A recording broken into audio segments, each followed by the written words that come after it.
በቃሊ መረቡን ይጥላሉ። ሉቃስ ምዕራፍ 5 ቁጥር 5 እስከ 6 ሌሊቱን ሙሉ ደክሜ ምንም አላገኘህም። ምናልባት ብዙ ጸልያል፣ ብዙ ደክሜያል፣ ነገር ግን ውጤት አላየህም። ጴጥሮስም እንዲሁ ነበር። ነገር ግን አንድ ነገር ተናገረ። በቃሊ መረቡን ይጥላሉ። ያ አንድ የእምነት ውሳኔ ባዶ መረብ ወደ ሙሉነት ቀየረ። ድካሚ ወደ በረከት፣ ውድቀቲ ወደ ድል ይለወጣል። ምናልባት ዛሬ አንተም ተስፋ ቆርጤ አቁሜ ሊሆን ይችላል።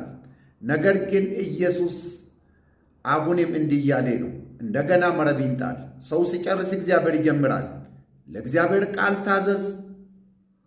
ታምራት በደጅ ነው። በእምነት እንዲህ በልና ተናገር፣ ጌታ ሆይ አላቆሚም፣ ወደ ኋላ አልመለስም፣ በቃሌ መረቡን ይጥላለሁ በል። ሻሎም